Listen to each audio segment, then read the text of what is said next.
Hey guys, welcome to another episode of Solo Builders. Today we're going to be looking at a D minor neoclassical arpeggio sequence. Let's take a look.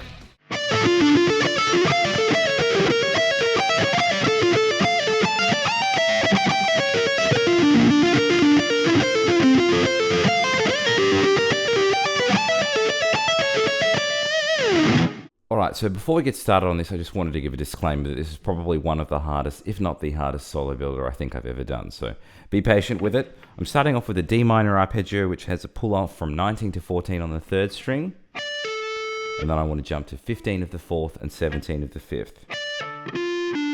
At the end of that, I'm going to jump back to the 14 of the 3rd string. So all together, we're going to go backwards and forwards using triplets.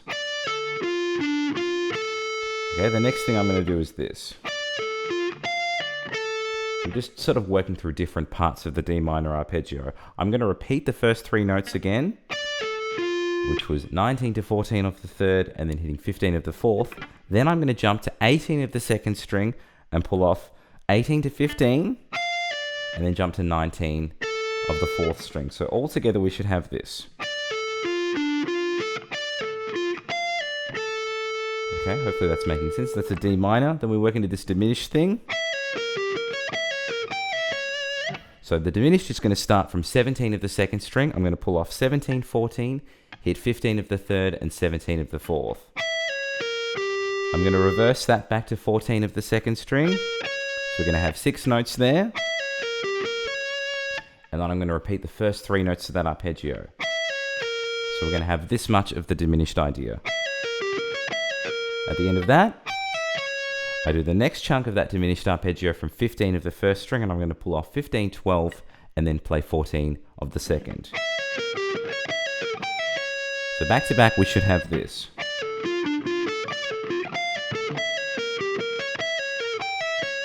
Hopefully that's all making sense. I go back to D minor now, but I'm going to start from a different part of the arpeggio. So I'm going to start initially with a pull off from 18 to 15. You'll notice I'm going from my pinky to my middle.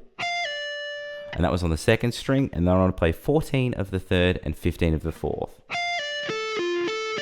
So I'm going to work that all the way back to the 15th fret of the 2nd string. And that's going to be 2 triplets or 6 notes of that arpeggio. Okay, then from that point, let's slow that down. I'm going to play the first 3 notes again, which was 18, 15 on the 2nd string, 14 of the 3rd, and then I jump to the 1st string to play the highest bit of the D minor arpeggio, which was pulling off 17 to 13, and then playing 15 of the 2nd string. So that 3rd arpeggio in all its entirety is this. Let's have a look at that slowly from the start.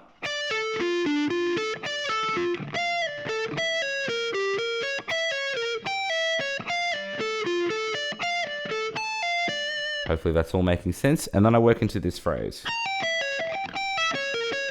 You can have a grace note slide in there if you want. It's just basically 2 diminished arpeggios a minor third apart. So very, very simple. I'm going to play 18 to 15 of the 1st string. Then I play 17 of the 2nd and 18 of the 3rd. And then I just reverse that back to 15 of the 1st string. Now you can do a position shift here like this, which is exactly the same thing 3 frets back. Or if you want to, you can add a cheeky grace note slide, which will sound like this. I think the grace note slide does have a bit of sass and vibe. So all I was doing on that 2nd diminished arpeggio was playing 15, 12 of the 1st string, 14 of the 2nd, and 15 of the 3rd, and then reversing that back to 12 of the 1st string. So we should have this. So that's the first 4 arpeggios of the 8 arpeggio sequence. Let's play what we've got thus far at a gentleman's pace, and then we'll work on the second half.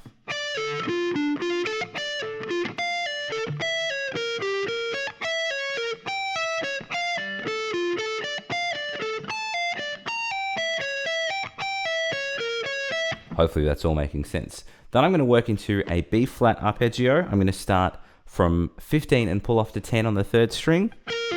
I then play 12 of the 4th and 13 of the 5th. And reverse that back to 10 of the 3rd. From that point, I'm going to repeat the first 3 notes of that arpeggio, which was 15 to 10 on the 3rd and 12 of the 4th. And then once again, I've got a string skipped arpeggio. I'm pulling off 15 to 11 on the 2nd string and jumping to 15 of the 4th. So all together of the B flat.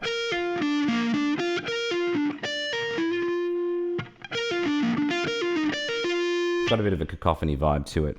And then I work into this phrase. You're probably starting to notice a pattern and sort of hear the way that I was thinking when I was coming up with this idea.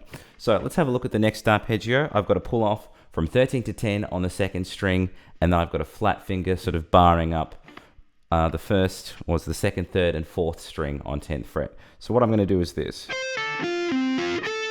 So I'm pulling off 13 to 10, and then I'm playing 10 of the 3rd and 10 of the 4th, and then reversing that back to the 2nd string. That's going to sound like this.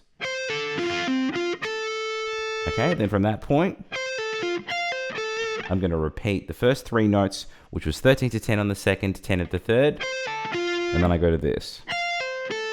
So what I'm doing here is pulling off 13 to 8 of the 1st string and hitting 10 of the 2nd, and that will complete, I think this is an F major arpeggio. Hopefully that's making sense. I've got 2 more arpeggios left. Thank you for bearing with me. As I said, it's a relatively challenging solo builder. I've got to pull off from 15 to 11 on the 2nd string, and we're going to be working through a G minor here. So I've got that pull off, and then I'm going to play 12 of the 3rd and the 4th string and reverse that back to 11 of the 2nd. Okay, from that point, repeating the first 3 notes, which was 15, 11, and jumping to 12 of the 3rd. And that arpeggio I had there was, what was that? 15 to 10 of the 1st and 11 of the 2nd. So let's have a look at all of the G minor arpeggio thus far. Okay, to finish it off, I work from an A sus4 arpeggio into an A major arpeggio, which is this.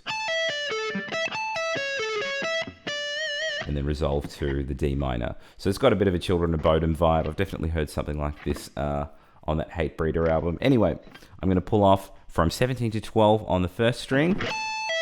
Then I want to play 15 of the 2nd and 14 of the 3rd and reverse that to the pointer. Ending on 12 there. I do pretty much exactly the same arpeggio, but this time I'm hitting the C sharp on the A for the major 3rd. So I'm doing 17 to 12 on the 1st string, and then 14 of the 2nd and the 3rd string, and reversing that back to the pointer. So it'll go. At the end of that, I'm resolving on that D note on 15 of the 2nd string. So let's try the A sus4 into the A arpeggio, resolving to the D. We'll do the whole thing from the start after that, and then we'll do it again even slower with some tabs.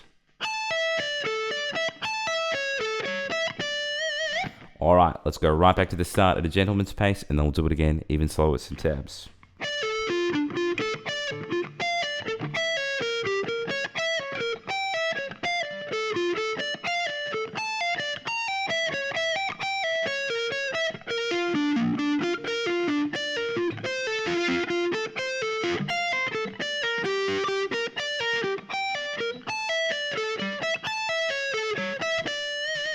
One more time with some tabs.